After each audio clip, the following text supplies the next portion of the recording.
Hi there, welcome to No Nonsense Whiskey. My name's Vin PF, and on today's episode we've got a unbelievably special episode today.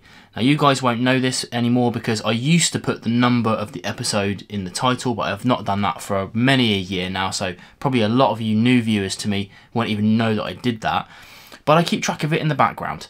I've done a lot of videos, and if you account for reviews, live streams, sample Saturdays, bits and bobs here and there, we're running on to nearly 800 videos over the 8 years I've been doing this. But today is actually the 500th numbered review in the background. So what I thought I would do today is, rather than just review anything that was in my review queue, I thought I would pull two bottles, which you would have seen from the thumbnail. I pulled two bottles from my queue that I've been meaning to do for so long, and these are two very special ones because they were given to me by community members, which is always an astounding thing. To me, it doesn't happen very often, but when it does happen, I'm internally grateful that these people would even think to hand a bottle to me. Sometimes these are special. I mean, these two are very special, especially to me, but sometimes they're special and they need to be savoured, and I've been really trying hard not to kill these before review, but as you'll see, I'm getting pretty low, about halfway on both of them, and they're both so good that I'm really worried that after this review that they'll get drank a bit too quick. But yeah, I'll go into each one and who gave it to me and why, blah blah blah, as we get into it. But just at the start here, just a massive shout out to everybody who's watching the channel over the last 8 years. I've been doing this nearly August this year will be my 8 years. 500 reviews is utterly insane. It's not 500 bottles, it's way more than that, but condensed reviews, and I'm just humbled by the whole experience of it all. And I guess probably the best thing to do is say a massive shout out to my Patreon supporters who really do help keep the lights on, man. You guys really do help keep the lights on. So if you're interested in that, links in the description below and whatnot. Okay then, I'll do the first one first then. So this one here, they're both special, but this one's super special. Here we've got the Saints Alley, and this is the Herald batch number 8. Now this was handed to me by a gentleman called Tim Laux, who is a barfly actually. I met him at Glasgow Whisky Festival in November 2023, so it's taken me ages to get around to this. But we had a really good chat, and he disappeared off, and he came back with this bottle, and I was so dumbfounded by the experience of it all that I remember saying to Tim that, and I was like, oh brilliant, can I have a sample of this? And he was just like, no dude, I'm literally giving this to you. And I didn't know what to say to the poor fella. I didn't know what to say to him, because that's, I would say, probably the first time that's ever happened to me in terms of people that I'd actually never met before, who came up to me and just gave me this bottle. So obviously a massive thanks to him, because there's no way I'd have got this. Now, to do a proper review of this, which is what I'm going to try to do, Saints Alley is a collaboration. This is why it's doubly special to me. It's a collaboration between some guys that I've met, the Iron Root Republic, the Licorice family, and if you could say a fellow YouTuber, Chris at the Liquor Hound. I don't think I've actually ever interacted with him personally, but he's been going for so many more years than me, and was one of the many inspirations of me starting my channel. Excellent channel. If you haven't heard of him already, please go check him out. There'll be links in the description to all of these people. But yeah, so I've actually met the Iron Root guys. I've tried a lot of their liquid when I was over in Texas. Superb. I didn't actually get to go and see them directly, but got to try a bunch of their stuff. But to have a collaboration with another YouTuber out there and doing really well, I'm really happy about, and I can only dream of being able to do the same sort of thing. Obviously I've released my own whiskies under my own banner, but doing a collaboration, that would be another dream come true. This one here then, it takes bourbon and spins it on its head, which I love, because bourbon is a fantastic subsection of whiskey. I absolutely love bourbon. I know not everybody watching this is going to be into it, but what they've done here is they've taken some MGP, which is a huge distillery in Indiana, and they'll sell whiskey to basically anybody. Me and you, we could buy a whiskey from them. So it's their high rye bourbon. So I think it's 61% corn, and then the rest of it's made up with mostly rye and then a little bit of malted barley.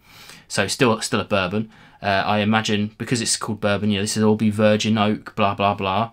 They've taken that MGP and they've blended that with the Iron Root corn. So I don't know the exact mash bill, but I know they really like their high corn. They've blended it with their own liquid, and then I guess they've taken those two aged, because they're called bourbons by this point, so they're at least 2 years old, whatever. They've taken that liquid, blended it together, and put it in Armagnac casks, which is bonkers, absolutely bonkers. It's presented, obviously, non-chill filtered, natural coloured. I'm not sure if this is cask strength or not. 53.5% this one is, and this is a batch 8, very important. Sells around about $80. Not available over in the UK unless you know people. But let's get into it. See what we got. Beautiful colour. Love that. Let's go.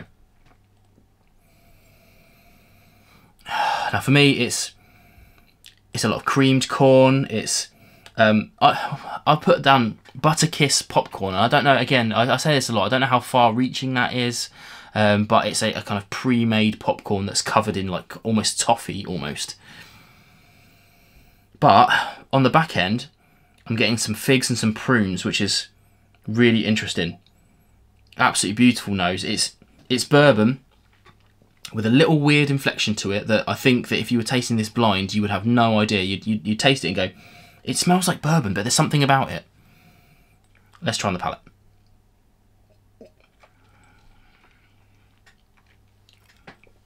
Yeah, I mean, for me, the palate is way more bourbon-like than the nose. Vanilla's up front, charred oak in there, but there's some additional prunes again from the nose, which is that weird inflection that goes with it. And then there's some like fresh tobacco that obviously, you know, high ABV bourbons tend to be quite tannic, which is something that I quite like. And that fresh tobacco comes across. The finish is long, very creamy, and very tannic. Something that I really enjoy. Yeah, have a little cleanse. That is, I mean, it's absolutely superb. It's for a bourbon fan, especially someone who can't get hold of bourbon that easily, like really good stuff. To be able to be drinking something like this is amazing. And this one here, actually, I do think this one will survive because it's in one of those damn tall bottles, so I can't fit it in my cube. So it's going to go on up the top where all of the bimbers and stuff like that go. And I tend to forget about that little space up there, so hopefully it will survive a little bit longer. But yeah, I'll put this down here out of the way. Okay, next one then. Here we have the Elijah Craig, said in the US dialect. Obviously in the UK we would say Craig with that word there, but you know, from where it's from, it's Elijah Craig. And this is the barrel proof. Now here, this is very important. Here we've got C922. Which is at 62.4% or 124.8 proof.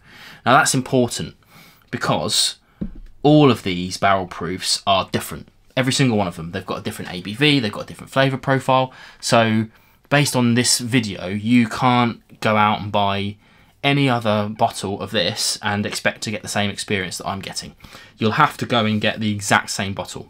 But a lot of enthusiasts out there who drink the barrel proof over and over again, they always get the new batch, they'll tell you that this one isn't the best one out there, which is probably fair. I don't know, I haven't had many of the barrel proofs, but it's what I've got, so for me that's great. Now, how I got hold of this, a stunning gentleman called Werner Glass, aka the One Glass Man on Instagram. Again, links in the description, but please do go and check him out.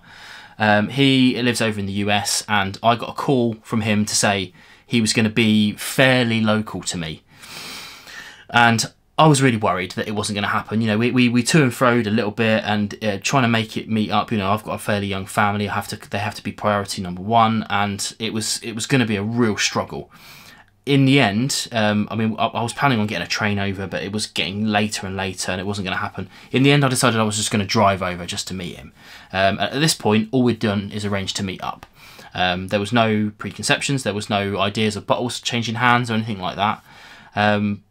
But I wanted to drive over there just to shake his hand because I've been talking to him online for years. when I got there, obviously I put together a little care package of stuff. I wasn't sure what he was doing in terms of travel arrangements, so I didn't take him any whiskey, unfortunately, and I kind of wish I had now.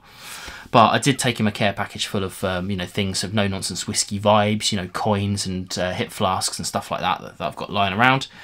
And then he handed me this, which is not impossible to get over here. It tends to run over 100 quid, 120 quid, but it's difficult to get over here. And as he told me, it's also difficult to get over there because it's so popular. Everyone knows about it now. It was a closely guarded secret of the bourbon world for many a year. It was still expensive, mind, but it was achievable. Most people who wanted it could get it. Now it's getting very difficult to get hold of it. Very unlikely you'll see it on a shelf. You might see it on websites here and there who have been hoarding it, but very unlikely you'll just wander into a shop and see it unless somebody has specifically got themselves an allocation. And usually if that happens, the UK bourbon community know about it pretty quickly and it will be bought. Yeah, so secondary market, which I don't recommend, but I do recommend getting hold of a barrel proof at some point in your whiskey career if you're into bourbon, because this stuff, as we're about to find out, is top notch. Okay, so as we said, we've got a monster on our hands, 62.4%. Obviously natural colour. This is actually aged 12 years as well, as it says on the side here. And thankfully, both of these bottles are 750ml as well. The American, I don't know what I was going to say, the American size, I guess is the right word to say. We are over in the UK, we're 700ml for some unknown reason. Don't get that. But yeah, look at that, like a deep, dark colour. It's thick, it's viscous. It's like treacle in there. Let's get onto the nose then. Okay, so obviously really high ABV. You'll probably notice if you watch my tasting carefully, sometimes I won't do it with this one, but sometimes I'll be sticking my nose right in the glass. I'm being careful with this one because the high ABV is real. For me, I get a lot of, it's like wood polish, and I don't want that to sound like a negative because I really like wood polish. It's wood polish up front, cherry cola, massive amounts of cherry cola, and a weird tasting note on the back end is I'm getting, I mean, usually I'd say something like barbecue meats, but I'm getting specifically brisket burnt ends on this. So it's like all of the, it sounds kind of gross, but kind of like that charred, tannic rub that's been burnt off of the end, the kind of meats and the juice kind of mingling in. Beautiful. Absolutely stunning. Let's try on the palate.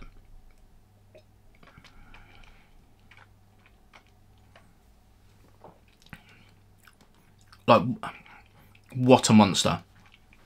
Huge cherries. I mean, it's morphed from cherry cola onto more of that kind of like pure cherry drops. So it's a little bit of like a synthetic-y cherry, but still lovely nonetheless. Bags of oak, like unbelievable oak. It tastes like you're literally licking the inside of a barrel. And then there's some sweetness on the back end as well, some honeys and some vanillas and all those things we love. The finish, now usually I say something along the lines of short to medium, medium to long, or long. This is massive. It just goes and goes and goes and goes and goes. Obviously the high ABV will evaporate off a little bit, and that will leave me with all the kind of classic bourbon flavours. The cherries are insane on this. They're so nice, and the kind of cough drop vibe. Absolutely love that. Absolutely stunning liquid, and it's going to be one of those ones that I get in the mood for bourbon quite a lot. I'm going to have to put this right at the back of my. You probably can't see it, but here is my kind of like that one there is kind of my otherworldly whiskies, and bourbon tends to go in there because I really don't have that many at the moment. I'm going to have to put this right at the back of that because otherwise I'm going to be reaching for that far too much and it's going to be gone, which is fine. Whiskey should be drank, but something like this, that's going to last me a couple of years, hopefully. And I should be sharing it with people that when people come around and they say, I'm interested in bourbon, this would be what I get, I think. And the other, of course, as well, because why not? Why not step up into the 62% range by hitting something 53? There you go. I'll leave it at the end then. This has been a longer episode, but again, a nice soppy end to the video. But I say a massive, massive thank you to everyone for watching my terrible videos on YouTube. I don't care for editing. I don't care for fancy bits and bobs. I'm literally no nonsense whiskey. I'm just here to sit in front of a camera and make as fewer mistakes as possible, so I have to edit as little as possible and just get my thoughts out there. That's all I want to do. And the fact that you guys are on for the ride, that's it's just really important to me. A massive part of my life at the moment. So yeah, thank you for everyone who's joining me on this. And I'll say here's to another 500 and beyond, because I am not going anywhere. Cheers.